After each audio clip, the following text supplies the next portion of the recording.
칠흑의 밤, 끊어진 희망의 끈을 잡고.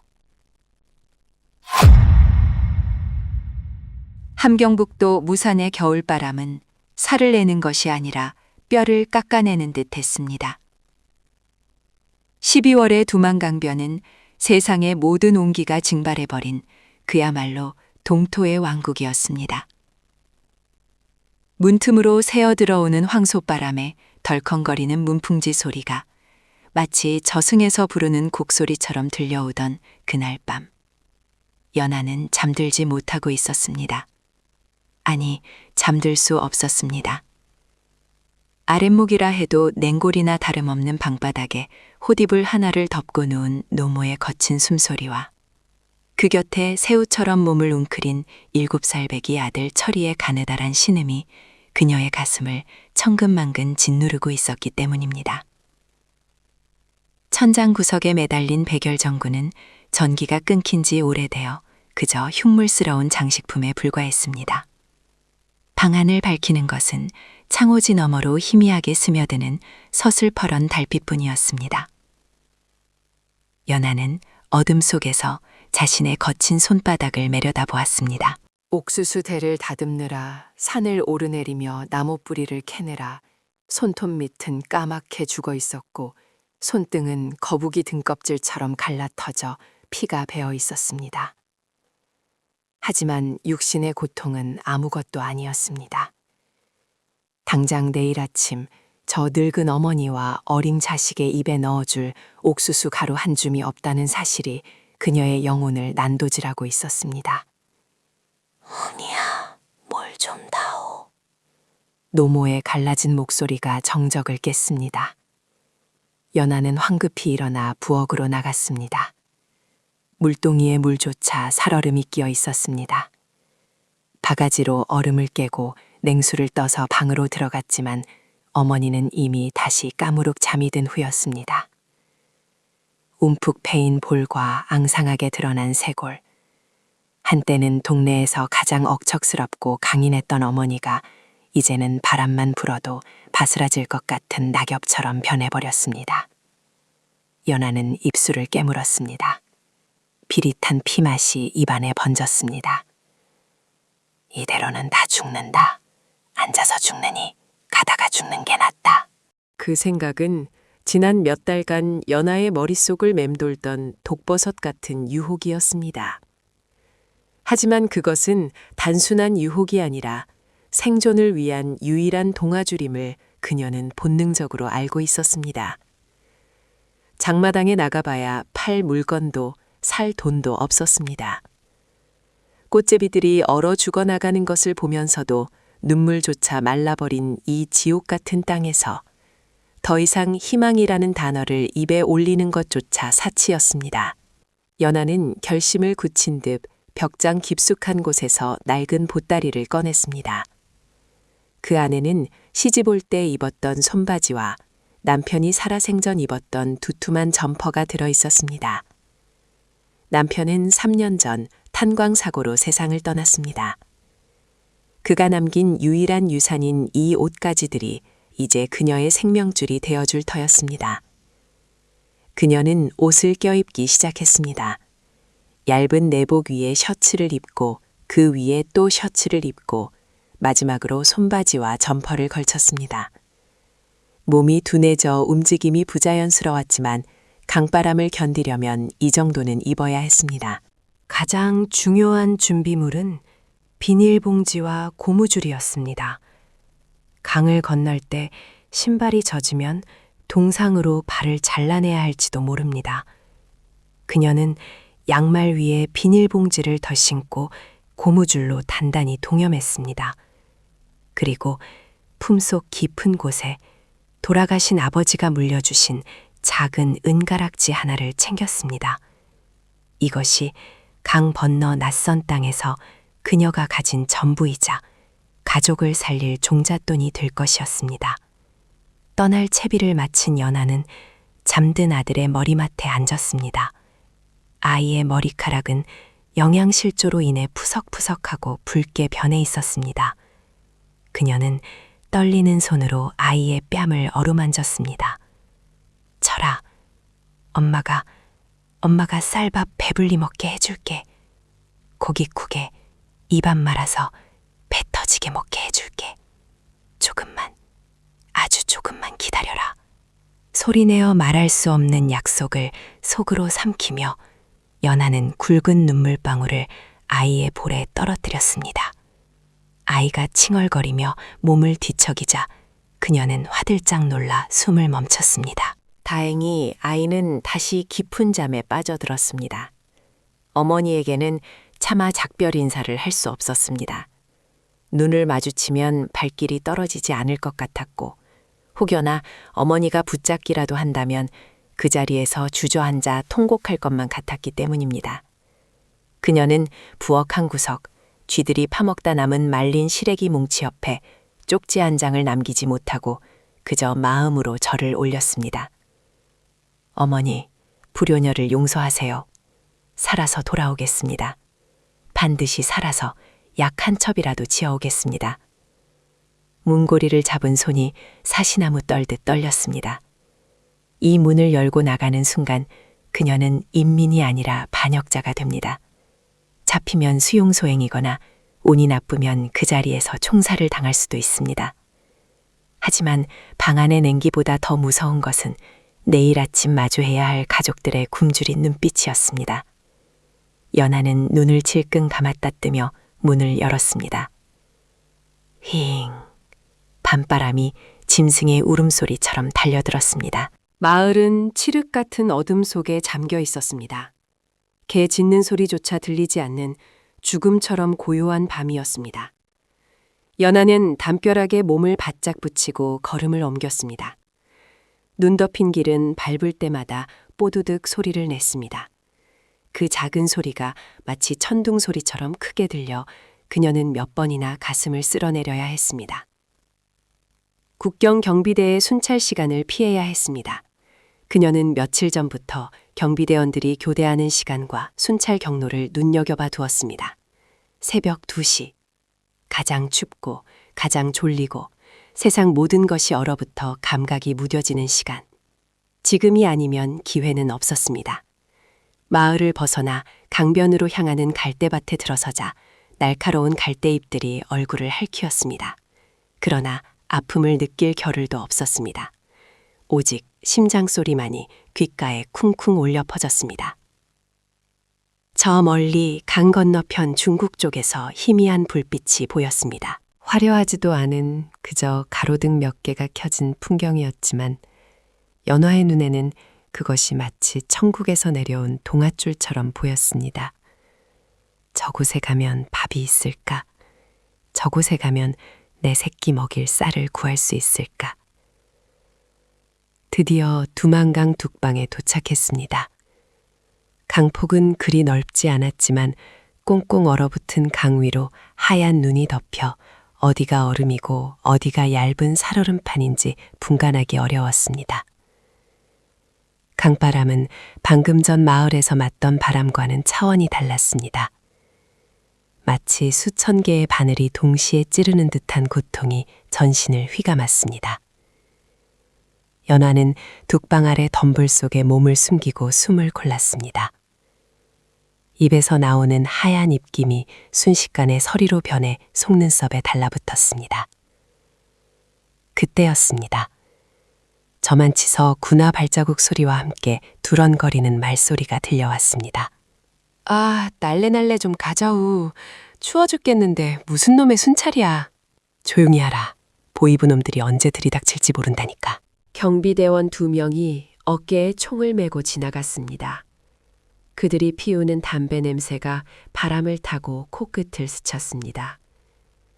연하는 숨소리조차 내지 않으려 입을 틀어막고 눈밭에 얼굴을 파묻었습니다. 심장이 터질 것만 같았습니다. 만약 여기서 들킨다면 모든 것은 끝입니다. 가족을 살리겠다는 일념도, 쌀밥을 먹이겠다는 약속도, 차가운 눈밭 뒤에 흩뿌려질 붉은 피와 함께 사라질 것입니다. 경비대원들의 발자국 소리가 멀어지고 다시 정막이 찾아왔습니다. 지금입니다. 연하는 몸을 일으켰습니다. 다리가 후들거려 제대로 서 있기조차 힘들었지만 그녀는 이를 악물었습니다. 살아야 한다. 기어이 살아서 사람답게 살아봐야 한다.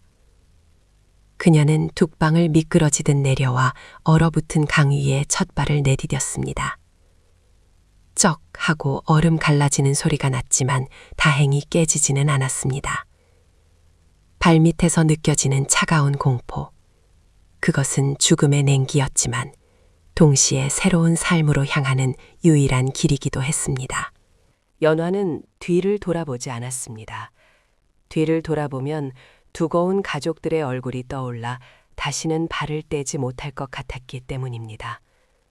그녀는 앞만 보고 오직 저 건너편의 희미한 불빛만을 바라보며 얼음 위를 기어가기 시작했습니다. 무릎이 깨지고 손바닥이 찢겨나가는 고통 속에서도 그녀의 눈빛만은 어둠 속에서 형형하게 빛나고 있었습니다. 그것은 짐승의 눈빛이 아니었습니다. 자식을 지키려는 어미의, 인간으로서의 존엄을 되찾으려는 한 여성의 처절하고도 위대한 눈빛이었습니다. 차가운 두만강의 얼음장 밑으로 소리 없는 비명과도 같은 강물이 흐르고 있었습니다. 연화의 거친 숨소리가 그 강물 위로 흩어졌습니다. 이제 돌아올 수 없는 강을 건너기 시작한 것입니다. 얼음장 밑으로 흐르는 비명, 생과 사의 경계에서. 두만강의 얼음은 생각보다 훨씬 더 차갑고 단단했습니다.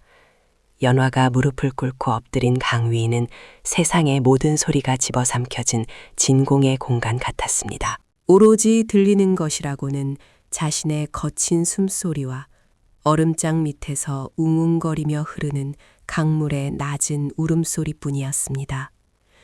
그 소리는 마치 수많은 원혼들이 강바닥에서 손을 뻗어 그녀의 발목을 잡아채려는 듯한 착각을 불러일으켰습니다. 그녀는 본능적으로 몸을 더 낮췄습니다. 배를 얼음바닥에 완전히 밀착시키고 마치 자벌회처럼 꿈틀거리며 앞으로 나아갔습니다. 서서 걷다가는 얇은 얼음이 깨질 수도 있었고 무엇보다 국경 경비대의 탐조등 불빛에 발각될 위험이 컸기 때문입니다. 강 한가운데로 나아갈수록 얼음의 두께는 얇아졌습니다. 가장자리에서는 투박하고 두꺼웠던 얼음이 유속이 빠른 강심으로 갈수록 투명하고 위태로운 살얼음판으로 변해갔습니다. 적, 저적. 연화가 팔을 뻗어 몸을 당길 때마다 얼음 갈라지는 소리가 고막을 때렸습니다. 그 소리는 마치 심장이 쪼개지는 소리 같았습니다. 그때마다 연화는 동작을 멈추고 숨조차 쉬지 못한 채 얼음 위에 납작 엎드려야 했습니다. 차가운 냉기가 손바지를 뚫고 들어와 아랫배를 찔렀습니다. 뼛속까지 시려오는 한기에 치아가 딱딱 부딪혔지만 그녀는 턱에 힘을 주어 그 소리마저 삼켜버렸습니다. 여기서 빠지면 끝이다. 내 시신조차 찾지 못할 것이다. 공포가 엄습했습니다. 칠흑 같은 어둠 속에서 방향 감각은 점점 흐릿해졌습니다. 눈앞에 보이는 것이라고는 희뿌연 눈보라와 검은 얼음뿐이었습니다. 저 멀리 중국 땅의 불빛이 보였던 것 같은데 눈발이 거세지면서 그마저도 시야에서 사라졌다 나타나기를 반복했습니다. 자신이 제대로 가고 있는 것인지 아니면 같은 자리를 맴돌고 있는 것인지 알 수 없었습니다. 순간 왈칵 눈물이 솟구쳤습니다. 두고 온 아들 철이의 얼굴이 눈보라 속에 어른거렸습니다. 엄마가 떠난 줄도 모르고 잠들어 있을 아이. 내일 아침 빈자리를 보고 울음을 터뜨릴 아이. 그 죄책감이 얼음장보다 더 차갑게 가슴을 후벼 팠습니다. 하지만 연하는 고개를 세차게 저었습니다. 지금 약해지면 모두가 죽습니다. 그녀는 장갑 낀 손으로 눈 덮인 얼음판을 힘껏 찍어 눌렀습니다. 손톱이 깨지고 손가락 마디마디가 끊어질 듯 아려왔지만 그 고통이 오히려 그녀를 깨어있게 했습니다. 그때였습니다. 강 건너편 북한 초소 쪽에서 강렬한 빗줄기가 쏘아졌습니다. 탐조등이었습니다. 거대한 빛의 기둥이 얼어붙은 강 위를 훑기 시작했습니다. 빛은 마치 사냥감을 찾는 맹수의 눈처럼 천천히 그리고 집요하게 강바닥을 훑어왔습니다. 연화의 심장이 쿵 하고 내려앉았습니다. 그녀는 반사적으로 눈 덮인 얼음웅덩이 옆으로 몸을 굴렸습니다. 하얀 눈을 한 줌 쥐어 머리 위에 뿌리고 입고 있던 하얀색 셔츠 자락을 끌어올려 머리를 감쌌습니다. 눈 속에 파묻힌 바위처럼 죽은 듯이 엎드려 있어야 했습니다. 빗줄기가 그녀의 바로 옆을 스쳐 지나갔습니다. 불과 몇 미터 차이였습니다. 눈부신 빛이 지나간 자리에 더욱 짙은 어둠이 깔렸습니다. 만약 저 빛에 걸렸다면 곧바로 총성이 울렸을 것입니다. 타탕 하는 소리와 함께 뜨거운 피가 이 차가운 얼음 위에 뿌려졌겠지요. 연화는 입을 틀어막고 흐느낌을 삼켰습니다. 공포로 인해 온몸의 근육이 경직되어 마비가 올 지경이었습니다. 하지만 멈출 수 없었습니다. 탐조등이 다시 돌아오기 전에 이 사선을 넘어야 했습니다. 다시 포복을 시작했습니다. 팔꿈치와 무릎의 감각은 이미 사라진 지 오래였습니다. 살이 까졌는지 피가 흐르는지조차 느껴지지 않았습니다. 오직 살아야 한다는 뇌의 명령만이 그녀의 육신을 움직이고 있었습니다. 얼마나 기었을까? 손끝에 닿는 얼음의 감촉이 달라졌습니다. 매끄럽던 얼음 표면이 거칠어지고 흙과 섞인 눈뭉치가 만져졌습니다. 중국 쪽 강변에 가까워진 것입니다. 희망이 보이자 몸에 힘이 솟는 것이 아니라 오히려 긴장이 풀리며 다리에 힘이 빠져버렸습니다. 그러나 이곳은 가장 위험한 구간이기도 했습니다. 강변의 얼음은 독방의 경사 때문에 깨지기 쉬웠고 얼음 밑에는 날카로운 바위들이 도사리고 있었습니다. 연화는 마지막 힘을 짜내어 기어갔습니다. 마침내 그녀의 손이 앙상한 나무 뿌리를 움켜쥐었습니다. 흙냄새였습니다. 차갑고 축축하지만 생명이 숨쉬는 흙의 냄새가 코끝을 찔렀습니다. 살았다. 입 밖으로 나오지 못한 안도의 한숨이 가슴 속에서 터져나왔습니다. 그녀는 나무 뿌리를 생명줄처럼 잡고 미끄러운 돛방을 기어 올랐습니다. 흙과 눈이 뒤범벅된 비탈길은 몇 번이나 그녀를 다시 강으로 밀어내려 했습니다. 손톱 밑에 흙이 박히고 무릎이 바위에 찧었지만 그녀는 멈추지 않았습니다. 마침내 돛방 위로 몸을 던지듯 올라선 연화는 거친 숨을 몰아쉬며 바닥에 대자로 뻗었습니다. 하늘에는 여전히 무심한 달이 떠 있었습니다. 하지만 이곳에서 바라보는 달은 강 건너편에서 보던 달과 달랐습니다. 저 강 하나를 사이에 두고 세상은 천국과 지옥으로 갈라져 있었습니다. 연하는 고개를 돌려 자신이 건너온 강을 바라보았습니다. 어둠 속에 잠긴 두만강은 아무 일도 없었다는 듯 고요했습니다. 저 너머 어딘가에 어머니와 아들이 있습니다. 이제 그녀와 가족 사이에는 국경이라는 거대한 벽이 가로막고 있었습니다. 몸을 일으키려 했지만 다리가 말을 듣지 않았습니다. 젖은 바지가 얼어붙어 마치 갑옷처럼 다리를 옥죄고 있었습니다. 동상이 걸릴지도 모른다는 공포가 스쳤습니다. 여기서 쓰러져 잠들면 그대로 얼어 죽게 됩니다. 중국 땅을 밟았다고 해서 안전한 것은 아니었습니다. 이곳 역시 공안들이 수시로 순찰을 도는 곳이었고 팔복자를 신고하면 포상금을 주는 사냥꾼들이 눈에 불을 켜고 다니는 곳이었습니다. 연하는 떨리는 손으로 품속을 더듬었습니다. 비닐에 꽁꽁 싸둔 은가락지가 무사한지 확인했습니다. 그리고 젖은 손바지를 손으로 탁탁 털어내며 억지로 몸을 일으켰습니다. 뼈마디가 비명을 질렀지만 그녀는 이를 악물고 걸음을 옮겼습니다. 숲속으로 몸을 숨겨야 했습니다. 인가를 찾아야 했지만 아무 집이나 문을 두드릴 수는 없었습니다.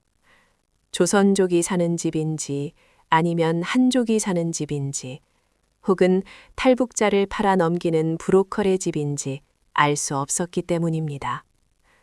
눈 덮인 숲길은 험난했습니다. 가시덤불이 옷을 찢고 살을 파고들었습니다. 어디선가 부엉이 우는 소리가 들려왔습니다.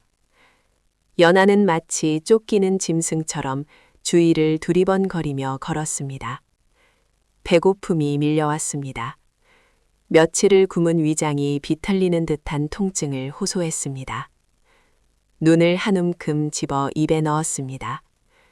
차가운 눈이 입안에서 녹으며 목구멍을 타고 내려갔지만 허기를 달래기엔 역부족이었습니다.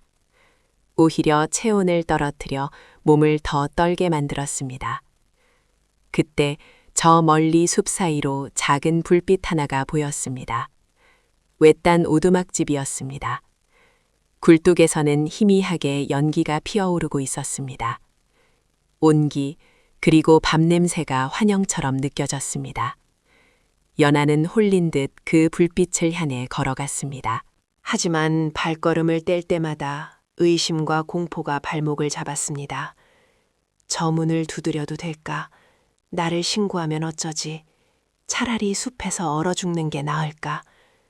수만 가지 생각이 머릿속을 어지럽혔습니다. 그러나 그녀는 어머니였습니다. 빈손으로 죽을 수는 없었습니다. 쌀 한 톨이라도 구해서 돌아가야 한다는 약속이 그녀의 등을 떠밀었습니다. 연하는 오두막 근처 헛간으로 숨어들었습니다. 헛간 안에는 마른 지푸라기와 옥수수대가 쌓여 있었습니다. 짐승의 누린내가 났지만 바깥의 칼바람보다는 훨씬 아늑했습니다. 그녀는 지푸라기 더미 속으로 파고들었습니다. 긴장이 풀리자 걷잡을 수 없는 졸음이 쏟아졌습니다. 젖은 옷이 체온을 앗아가고 있었지만 지친 육신은 휴식을 갈구하고 있었습니다. 잠시만, 아주 잠시만 눈을 붙이자. 날이 밝으면 그때 움직이자. 연하는 무거워지는 눈꺼풀을 이기지 못하고 의식을 놓았습니다. 꿈속에서 그녀는 따뜻한 아랫목에 앉아 있었습니다. 어머니가 김이 모락모락 나는 하얀 쌀밥을 한 그릇 가득 퍼주었고 철이가 고기 반찬을 입에 넣으며 해맑게 웃고 있었습니다. 그 행복한 꿈이 영원히 깨지 않기를 바라며 연하는 낯선 땅, 차가운 헛간 구석에서 쪽잠에 빠져들었습니다. 하지만 그녀는 몰랐습니다. 이 고요한 잠이 끝나면 강을 건널 때보다 더 잔혹하고 끈질긴 추격과 시련이 그녀를 기다리고 있다는 것을.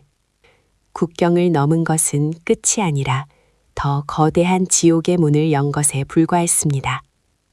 헛간 문틈으로 스며든 새벽빛이 그녀의 창백한 얼굴을 비추기 시작했습니다. 그녀의 품속에 있는 은가락지만이 유일하게 빛을 받아 반짝이고 있었습니다. 팔려가는 운명, 그림자 없는 유령들의 도시. 헛간의 낡은 나무 문틈으로 스며든 아침 햇살이 연하의 눈꺼풀을 찔렀습니다. 무거운 눈을 억지로 뜨자마자 마주한 것은 따스한 온기가 아닌 녹슨 쇠스랑의 서늘한 날이었습니다. 화들짝 놀라 몸을 뒤로 물리며 비명을 지르려 했지만 목구멍에서는 쇳소리 같은 바람만 새어나왔습니다. 그녀의 앞에는 주름이 자글자글한 노인 한 명이 쇠스랑을 겨눈 채 서 있었습니다. 낡은 인민복 차림의 그는 경계심 가득한 눈빛으로 연하를 내려다보고 있었습니다. 누구요? 어디서 굴러먹다 온 거지요? 투박하지만 분명한 조선말이었습니다. 연하는 그 말 한마디에 안도감과 공포를 동시에 느꼈습니다. 같은 말을 쓰는 동포라는 안도감, 그리고 탈북자를 가장 먼저 신고하거나 팔아넘기는 이들 또한 동포라는 끔찍한 소문을 익히 들어왔기 때문입니다. 연하는 무릎을 꿇고 바닥에 머리를 조아렸습니다. 살려주세요, 아바이. 배가 너무 고파서 하룻밤만 재워주시면 죽을 때까지 은혜 잊지 않겠습니다. 제발 신고만은 하지 말아주세요. 노인은 혀를 차며 쇠스랑을 거두었습니다. 그의 눈빛에서 살기가 사라지고 대신 그 자리에 깊은 연민과 씁쓸함이 채워졌습니다. 그는 주위를 두리번거리더니 턱짓으로 따라오라는 신호를 보냈습니다. 연하는 지푸라기가 잔뜩 묻은 옷을 털어낼 새도 없이 그를 따라 부엌으로 들어갔습니다. 김이 모락모락 나는 옥수수죽 한 그릇이 그녀 앞에 놓였습니다. 숟가락을 들 힘도 없어 손으로 허겁지겁 죽을 퍼넣는 연하를 보며 노인은 긴 한숨을 내쉬었습니다. 쳇쳇, 강만 건너면 천국일 줄 알았어. 여기는 짐승보다 못한 취급을 받는 곳이요. 젊은 여자가 겁도 없이. 노인의 말은 비수가 되어 꽂혔습니다. 이곳 연변의 시골 마을은 이미 탈북자들의 은신처이자 동시에 인신매매꾼들의 사냥터가 된 지 오래였습니다. 노인은 자신을 김씨라고 소개하며 마을 곳곳에 공안의 감시만이 뻗쳐 있다고 경고했습니다. 며칠 전에도 옆집 헛간에 숨어 있던 처녀가 발각되어 개처럼 끌려갔다는 이야기를 전할 때 그의 목소리는 가늘게 떨리고 있었습니다. 여기 있으면 잡히는 건 시간 문제요. 그렇다고 나갈 수도 없어. 밖에는 당신 같은 여자를 잡아다가 시골 노총각에게 팔아넘기려는 브로커들이 득실거리니까. 연화는 먹던 숟가락을 떨어뜨렸습니다. 팔려간다니. 가족을 먹여 살리기 위해 국경을 넘었는데 내 몸뚱이가 짐승처럼 팔려가는 신세가 될 줄은 꿈에도 몰랐습니다. 하지만 당장 갈 곳이 없었습니다. 그녀는 품속 깊이 간직했던 은가락지를 꺼냈습니다. 어머니가 시집올 때 해오신 아버지가 물려주신 유일한 유산. 그것을 노인의 거친 손바닥 위에 올려놓았습니다. 아바이, 이거면 안전한 곳으로 갈 수 있겠습니까? 저는 돈을 벌어야 합니다. 살아서 돈을 벌어 고향으로 보내야 합니다. 노인은 은가락지를 한참 동안 바라보더니 말없이 고개를 끄덕였습니다. 그날 밤 김노인의 주선으로 낯선 승합차 한 대가 어둠을 틈타 오두막 앞에 멈춰섰습니다. 운전석에는 눈매가 매서운 중년 사내가 앉아 있었습니다. 그는 연화를 짐짝 쳐다보듯 훑어보더니 뒷좌석에 타라고 손짓했습니다. 차 안에는 이미 연화와 같은 처지의 탈북자 서너 명이 공포에 질린 얼굴로 앉아 있었습니다. 그들은 서로 눈도 마주치지 못한 채 숨소리조차 죽이고 있었습니다. 마치 도살장으로 끌려가는 소들처럼 그 좁은 승합차 안에는 절망의 냄새가 진동했습니다. 차는 밤새도록 달렸습니다. 비포장 도로를 덜컹거리며 달리는 동안 연하는 멀미와 공포로 몇 번이나 위액을 토해냈습니다. 창밖은 칠흑 같은 어둠뿐이었고 이따금 스쳐 지나가는 가로등 불빛만이 그들이 아직 이승에 있음을 알려주었습니다. 새벽녘이 되어서야 차는 어느 도심의 허름한 주택가 뒷골목에 멈춰섰습니다. 그곳은 소위 안가라고 불리는 탈북자들을 일시적으로 수용하는 비밀 숙소였습니다. 지하실 문이 열리자 퀴퀴한 곰팡이 냄새와 땀 냄새가 확 풍겨왔습니다. 좁은 방 안에는 10여 명의 사람들이 콩나물 시루처럼 엉겨붙어 쪽잠을 자고 있었습니다. 그들의 얼굴은 하나같이 장백했고 눈빛은 초점을 잃은 채 허공을 떠돌고 있었습니다. 이곳은 사람 사는 곳이 아니었습니다. 유령들의 대기실이었습니다. 언제 잡혀갈지 모른다는 공포가 공기 중에 팽팽하게 감돌고 있었습니다. 연하는 구석진 자리에 몸을 웅크리고 앉았습니다. 옆에 있던 앳된 소녀가 슬그머니 다가와 말을 걸었습니다. 18살이라고 했습니다. 고난의 행군 때 부모를 잃고 꽃제비 생활을 하다가 팔려왔다는 아이의 손목에는 밧줄에 묶였던 흉터가 선명했습니다. 언니, 여기 있으면 안 돼요. 저 사람들은 우리를 돕는 게 아니에요. 돈이 되면 어디든 팔아넘길 사람들이에요. 남조선으로 가려면 여기서 도망쳐야 해요. 소녀의 속삭임에 연하의 심장이 쿵쾅거렸습니다. 남조선, 그곳은 꿈에서나 그려보던 곳이었습니다.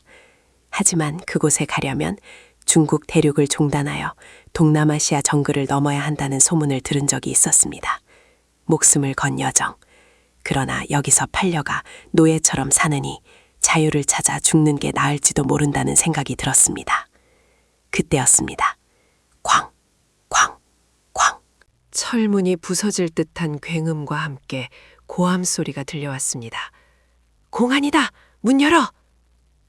지하실은 순식간에 아수라장으로 변했습니다.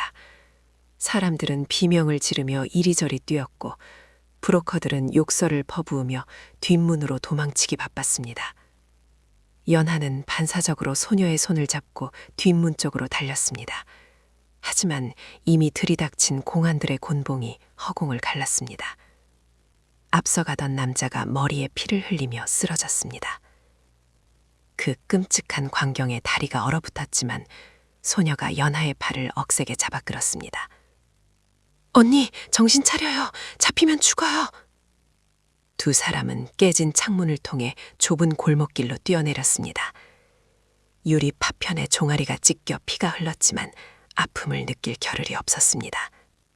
뒤에서 호루라기 소리와 개 짖는 소리가 맹렬하게 쫓아왔습니다. 연하는 미친 듯이 달렸습니다. 심장이 터져버릴 것 같았고 폐가 찢어지는 듯한 고통이 밀려왔습니다. 쓰레기 더미를 넘고 악취나는 하수구를 지나 미로 같은 골목길을 짐승처럼 질주했습니다. 어느 막다른 골목, 낡은 판잣집들 사이에 쌓인 연탄재 더미 뒤로 몸을 숨겼습니다. 공안들의 발자국 소리가 바로 옆을 스쳐 지나갔습니다. 저벅, 저벅.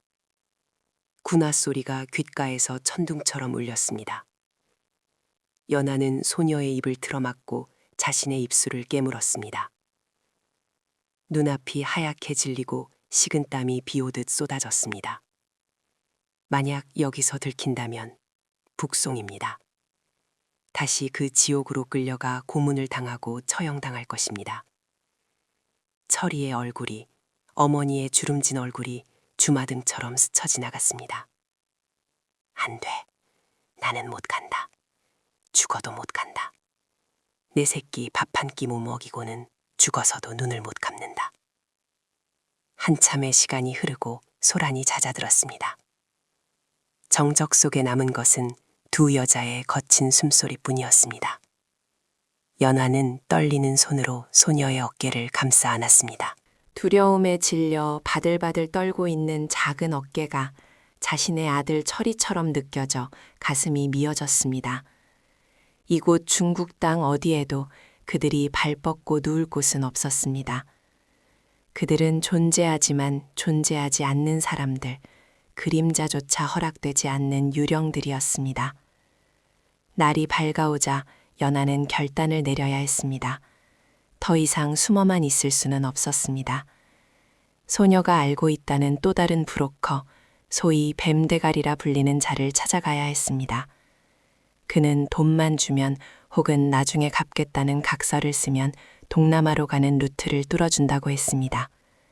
그것이 빚더미에 앉는 길이든 목숨을 담보로 하는 도박이든 선택의 여지가 없었습니다. 연하는 찢어진 바지 사이로 흐르는 피를 닦아내며 일어섰습니다.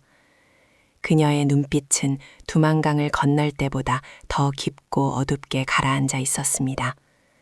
이제는 단순히 배고픔을 면하기 위한 생존이 아니었습니다. 인간으로서의 존엄을 짓밟는 저 거대한 폭력에 맞서 기어이 살아남아 자유를 쟁취하겠다는 오기가 그녀의 영혼을 뜨겁게 달구고 있었습니다. 가자. 어디든 여기보다는 낫겠지. 남쪽으로 가자. 따뜻한 남쪽으로. 연하는 소녀의 손을 꼭 잡았습니다. 두 여자는 새벽 안개가 자욱한 도시의 뒷골목을 빠져나와 남쪽으로 향하는 낡은 시외버스 터미널로 향했습니다. 그들의 앞에는 수천 킬로미터의 대륙과 살인적인 더위의 정글, 그리고 악어떼가 우글거리는 메콩강이 기다리고 있었습니다. 하지만 연하는 뒤를 돌아보지 않았습니다. 얼어붙은 강을 건너온 그녀에게 이제 물러설 곳은 없었기 때문입니다. 버스의 차가운 차창에 머리를 기대며 연하는 품속에 남은 어머니의 사진을 가만히 어루만졌습니다. 차창 밖으로 스쳐가는 중국의 풍경은 삭막하기 그지없었지만 그녀의 마음속에는 이미 보이지 않는 빛을 향한 나침판이 돌아가고 있었습니다. 녹색의 감옥, 악어의 눈물을 흘리는 정글을 넘어 중국 대륙을 종단하는 일주일간의 여정은 그야말로 숨 막히는 관 속의 이동이었습니다. 창문이 모두 커튼으로 가려진 낡은 침대 버스 안에서 연하와 일행은 짐짝처럼 구겨진 채 숨소리조차 죽여야 했습니다. 좁은 통로에 누워 덜컹거리는 진동을 온몸으로 받아내며 연하는 수시로 검문소의 불빛이 차창을 스칠 때마다 심장이 쪼그라드는 공포를 견뎌냈습니다. 북쪽의 동토에서 시작된 도주가 남쪽의 아열대까지 이어지는 동안 계절은 겨울에서 한여름으로 기이하게 뒤틀렸습니다. 마침내 버스가 멈추고 브로커가 내려라고 소리쳤을 때 그들 앞에 펼쳐진 것은 끝이 보이지 않는 원시림, 바로 라오스의 정글이었습니다. 지금부터는 소리내면 죽는다. 뒤처져도 죽고 길을 잃어도 죽는다. 오직 내 등만 보고 따라와. 현지 가이드의 눈빛은 뱀처럼 차갑고 매서웠습니다. 연하는 옆에 선 18살 소녀 명희의 손을 꽉 잡았습니다. 며칠간 제대로 먹지 못해 퀭한 눈을 한 명희는 이미 다리가 풀려 서 있는 것조차 힘겨워 보였습니다. 하지만 여기서 멈출 수는 없었습니다. 저 숲만 넘으면, 저 산만 넘으면 자유가 있다고 했습니다. 연화는 명희의 배낭까지 자신의 어깨에 둘러매고 첫 발을 내디뎠습니다. 정글은 두만강의 추위와는 또 다른 차원의 지옥이었습니다. 한 걸음 내디딜 때마다 푹푹 빠지는 진흙탕, 얼굴을 때리는 이름 모를 날벌레떼, 그리고 숨을 들이쉴 때마다 폐부 깊숙이 차오르는 습하고 뜨거운 공기가 그들을 압박했습니다. 섭씨 40도를 오르내리는 살인적인 더위 속에서 땀은 비 오듯 쏟아졌고 옷은 물에 젖은 솜처럼 무겁게 늘어졌습니다. 산새는 험준하기 그지없었습니다. 길이 없는 곳을 칼로 쳐내며 나아가는 가이드의 뒤를 따라 일행은 네 발로 기어가듯 산을 올랐습니다. 날카로운 가시덤불이 연화의 팔뚝과 얼굴을 사정없이 핥히었습니다. 찢어진 살점 사이로 피가 배어나오자 피냄새를 맡은 산모기떼와 거머리들이 달라붙었습니다. 종아리에 달라붙은 거머리를 떼어내면 그 자리에서 검붉은 피가 줄줄 흘러내렸지만 닦아낼 기력조차 없었습니다. 언니, 나 못 가겠어. 그냥 놔두고 가. 산 중턱에 다다랐을 때 명희가 풀썩 주저앉으며 울먹였습니다. 탈수와 고열로 아이의 입술은 바짝 타들어가 있었고 눈동자는 초점을 잃어가고 있었습니다. 연하는 가슴이 철렁 내려앉았습니다. 두고 온 아들 철이의 모습이 명희의 얼굴에 겹쳐 보였습니다. 무슨 소리니? 여기까지 어떻게 왔는데? 일어나라 명희야. 내 등에 엎혀라. 죽어도 같이 죽고 살아도 같이 산다. 연하는 이를 악물고 명희를 일으켜 세웠습니다. 자신의 몸 하나 건사하기도 힘든 상황에서 누군가를 부축한다는 것은 자살 행위마 다름없었습니다. 하지만 연하에게 명희는 단순한 동행자가 아니었습니다. 지옥 같은 세상에서 유일하게 서로의 체온을 나눈 딸이자 두고 온 자식에 대한 속죄의 대상이었습니다. 연하는 명희의 팔을 자신의 어깨에 걸치고 허리를 단단히 감싸 안았습니다. 한 걸음, 또 한 걸음. 그것은 걸음이 아니라 처절한 몸부림이었습니다. 밤이 되자 정글은 더욱 흉포한 이빨을 드러냈습니다. 칠흑 같은 어둠 속에서 들려오는 짐승들의 울음소리, 발밑에서 바스락거리는 정체 모를 생명체들의 움직임이 공포를 극대화했습니다. 가이드는 불을 피우면 발각된다며 손전등조차 켜지 못하게 했습니다. 그들은 서로의 옷자락을 생명줄처럼 잡고 어둠 속을 더듬어 나갔습니다. 갑자기 선두에서 비명소리가 들렸습니다. 일행 중 한 노인이 발을 헛디뎌 비탈길 아래로 굴러 떨어진 것입니다. 살려주시오 하는 외마디 비명이 어둠 속 메아리로 사라졌지만 가이드는 냉정하게 고개를 돌렸습니다. 시끄러워. 다 죽고 싶나? 빨리 움직여! 그 비정함에 치가 떨렸지만 누구도 항의할 수 없었습니다. 나고자는 곧 죽음이라는 대원칙이 지배하는 곳. 이곳은 인간의 윤리가 작동하지 않는 야생의 세계였습니다.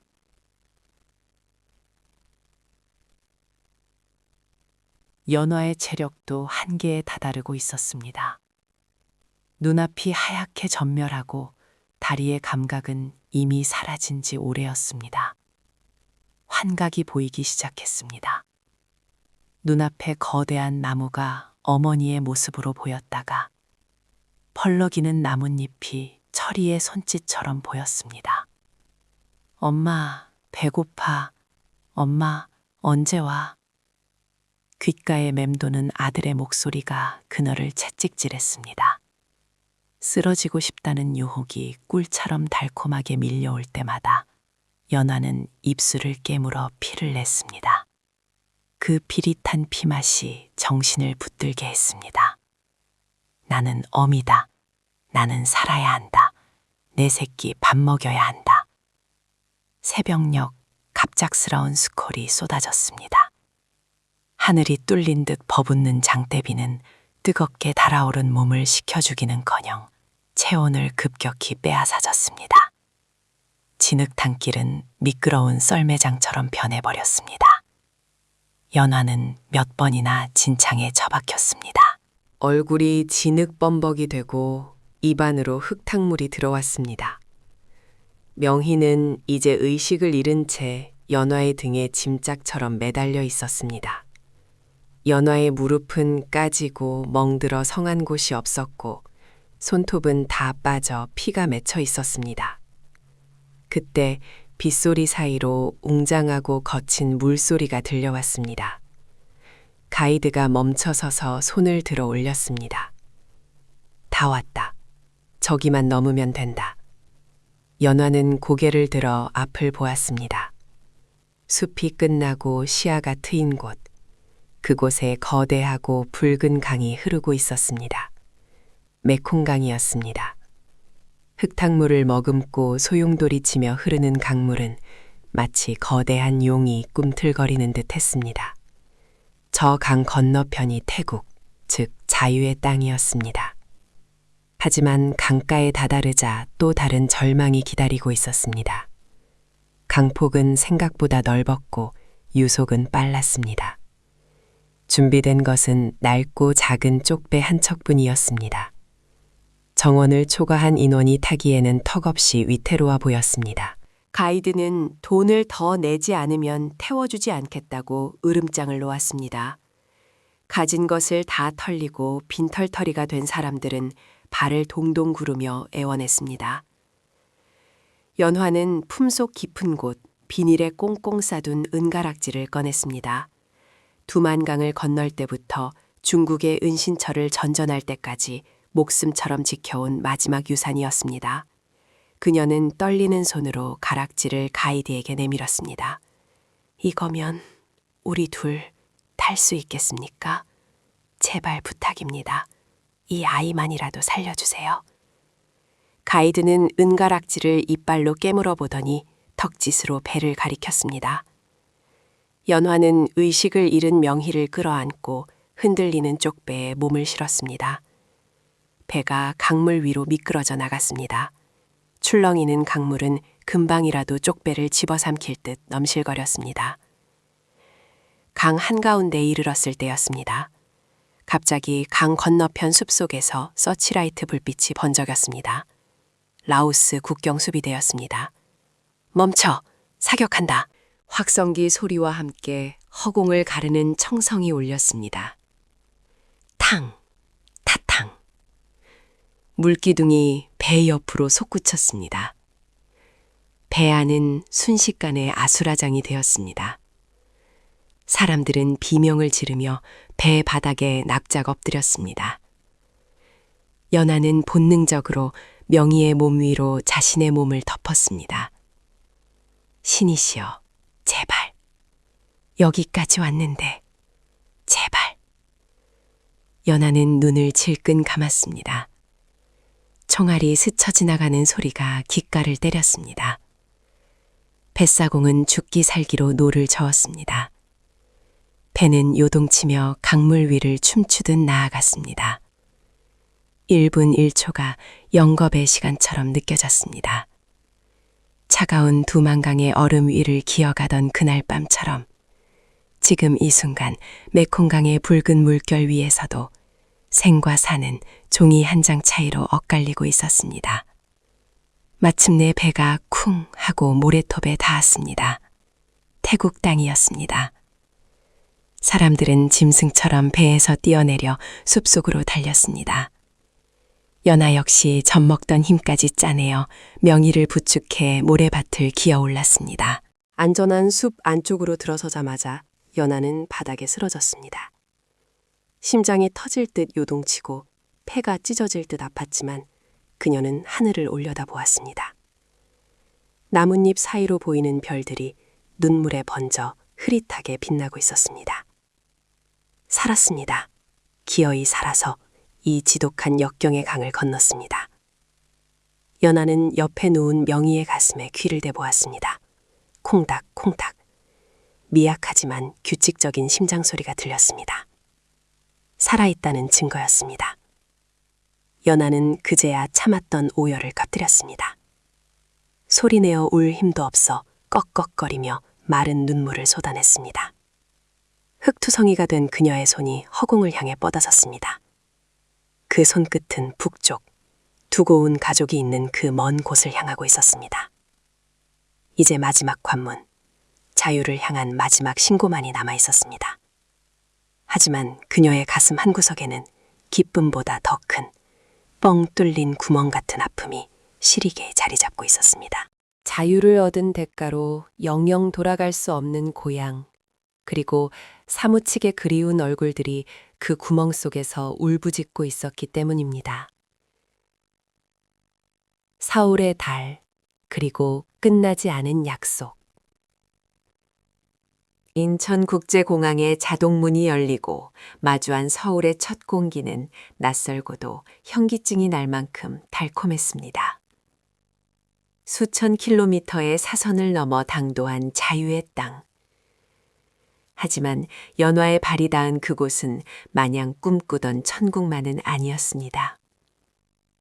하나원에서의 교육을 마치고 배정받은 12평 남짓한 임대 아파트. 그 작은 공간에 홀로 덩그러니 남겨졌을 때 연아는 안도감보다 더 거대한 공허함과 마주해야 했습니다. 형광등 불빛 아래 하얀 쌀밥을 가득 퍼담은 밥그릇을 앞에 두고 연아는 숟가락을 들지 못한 채 하염없이 눈물만 쏟아냈습니다. 김이 모락모락 나는 윤기 흐르는 쌀밥.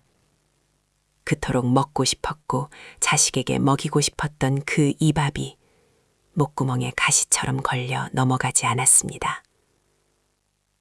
철아, 어머니, 나 혼자 배불러서 미안합니다. 나 혼자 등 따뜻해서 정말 미안합니다. 죄책감은 매일 밤 불청객처럼 찾아와 그녀의 가슴을 난도질했습니다. 하지만 연아는 주저앉아 울고 있을 시간조차 없었습니다. 그녀에게는 아직 완수하지 못한 사명이 있었습니다. 북에 두고 온 가족을 데려오는 것. 그것을 위해서는 돈이 필요했습니다. 아주 많은 돈이. 연아는 식당 주방 보조부터 시작했습니다. 남한 사람들의 빠른 말씨와 낯선 외래어, 그리고 탈북자라는 이유로 쏟아지는 미묘한 시선들은 두만강의 칼바람만큼이나 매서웠습니다. 아줌마, 행동이 왜 이렇게 굼떠? 식당 주인의 타박에도 연아는 죄송합니다. 더 빨리 하겠습니다. 라며 허리를 굽혔습니다. 고무장갑 안의 손은 습진으로 문드러지고 하루 종일 서 있느라 다리는 퉁퉁 부어올랐지만 그녀는 통장에 찍히는 숫자를 보며 이를 악물었습니다. 그 숫자는 단순한 돈이 아니었습니다. 어머니의 수명이자 아들 철이의 미래였습니다. 함께 사선을 넘었던 명희는 검정고시 학원을 다니며 대학 진학을 꿈꾸고 있었습니다. 가끔 주말에 만나 순댓국밥 한 그릇을 앞에 두고 마주 앉으면 두 사람은 말하지 않아도 서로의 눈동자 속에 담긴 깊은 그리움과 회한을 읽어낼 수 있었습니다. 언니, 우리 꼭 성공하자. 그래서 보란 듯이 가족들 데려오자. 명희의 씩씩한 말에 연하는 씁쓸한 미소를 지으며 고개를 끄덕였습니다. 서울의 화려한 네온 사인 아래 수많은 인파 속에서도 그들은 여전히 이방인이었습니다. 하지만 그 외로움조차 사치라 여기며 연하는 자신을 채찍질했습니다. 그렇게 3년이라는 시간이 흘렀습니다. 악착같이 모은 돈이 제법 목돈이 되었을 무렵 연하는 떨리는 손으로 브로커에게 전화를 걸었습니다.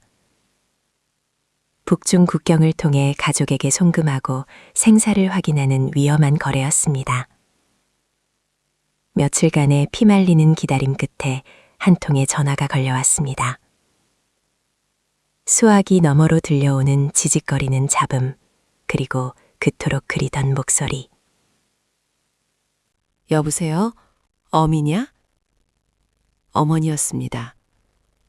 3년 전보다 훨씬 더 늙고 쇠약해진 바람 빠진 듯한 목소리였지만 분명 어머니였습니다. 연하는 입을 틀어막고 오열했습니다. 어머니, 나야, 연하야. 살아있었구나, 살아있었어. 오냐, 내 딸, 살아있었구나. 나는 네가 죽은 줄만 알았다. 어머니, 철이는, 우리 철이는? 철이 잘 있다. 네가 보낸 돈 덕분에 쌀도 사고 약도 샀다. 네가 우리를 살렸다. 짧은 통화는 끊어졌지만 그 여우는 연하의 온몸을 휘감았습니다. 살아있다는 확인, 그리고 자신의 희생이 헛되지 않았다는 안도감에 다리에 힘이 풀려 그 자리에 주저앉았습니다. 비록 당장 만날 수는 없지만 보이지 않는 끈으로 여전히 연결되어 있다는 사실이 그녀에게 다시 살아갈 힘을 주었습니다. 그날 밤 연하는 한강변으로 나갔습니다. 강물 위로 서울의 화려한 야경이 물감처럼 번지고 있었습니다. 3년 전 목숨을 걸고 건넜던 두만강과 메콩강의 검은 물결과는 달리 한강은 평화롭고 고요하게 흐르고 있었습니다. 강바람이 머리카락을 스치고 지나갔습니다. 문득 그 바람 속에 고향의 냄새가 실려 있는 듯 했습니다. 연화는 품속에서 낡은 사진 한 장을 꺼냈습니다. 물에 젖고 닳아 너덜너덜해진 가족 사진. 그녀는 사진 속 아들의 얼굴을 엄지손가락으로 가만히 쓸어보았습니다. 철아, 조금만 더 기다려라. 엄마가 반드시 데리러 갈게. 이 강물이 바다로 흘러 하나가 되듯이 우리도 반드시 다시 만날 날이 올 거야. 그녀는 이제 더 이상 도망자가 아니었습니다. 누군가의 동정을 바라는 약자도 아니었습니다.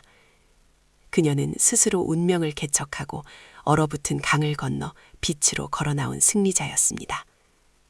비록 몸에는 지울 수 없는 상처와 흉터가 남았고 가슴 한구석에는 영원히 채워지지 않을 그리움의 구멍이 뚫려 있었지만 그것은 그녀가 치열하게 사랑하고 살아냈다는 훈장이었습니다.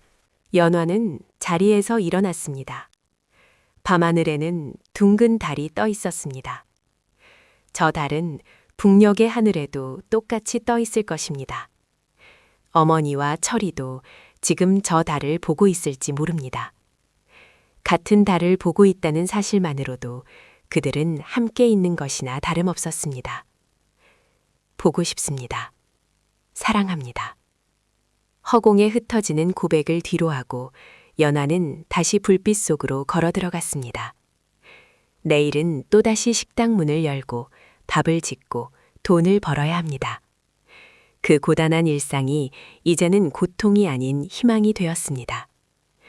그녀의 발걸음은 3년 전 두만강 얼음 위를 기어갈 때보다 훨씬 더 단단하고 묵직했습니다. 그녀가 걸어가는 길 뒤로 길고 짙은 그림자가 드리워졌습니다. 하지만 그 그림자는 어둠이 아니라 빛을 향해 나아가는 자만이 가질 수 있는 삶의 증명이었습니다. 얼어붙은 강은 녹았습니다. 그리고 그 자리에는 그 무엇보다 뜨거운 생의 의지가 흐르고 있었습니다. 연화의 이야기는 여기서 끝이 아닙니다. 그녀가 가족을 품에 안는 그날까지 이 처절하고도 아름다운 생존의 기록은 계속될 것입니다. 이상으로 지금까지 얼어붙은 강을 건너 빛으로 늘 함께 해주셔서 진심으로 감사드립니다. 주인공 연화의 여정을 통해 우리가 당연하게 누리는 자유와 평범한 일상의 소중함을 다시금 되새겨보는 시간이 되셨기를 바랍니다. 비록 소설 속 이야기지만 지금 이 순간에도 어딘가에서 목숨을 걸고 자유를 찾아 헤매는 혹은 두고 온 가족을 그리워하며 눈물 짓는 수많은 연하들이 우리 곁에 실제하고 있습니다.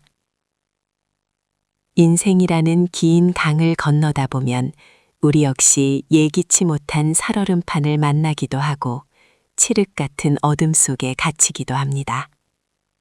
하지만 연하가 오직 살아야 한다는 일념과 가족에 대한 사랑으로 그 험난한 강을 건넜듯 여러분의 삶에 찾아오는 어떤 시련도 넉넉히 이겨내실 수 있으리라 믿습니다. 가장 차가운 얼음장 밑에서도 강물은 바다를 향해 흐르듯 우리의 삶도 결국은 희망이라는 넓은 바다로 나아갈 것입니다.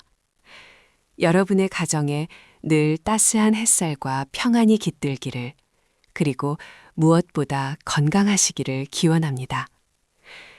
오늘 밤 창밖의 달을 보며 멀리 있는 그리운 이들의 안녕을 빌어보는 것은 어떨까요?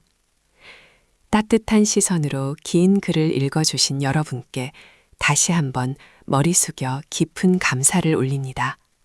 행복하십시오.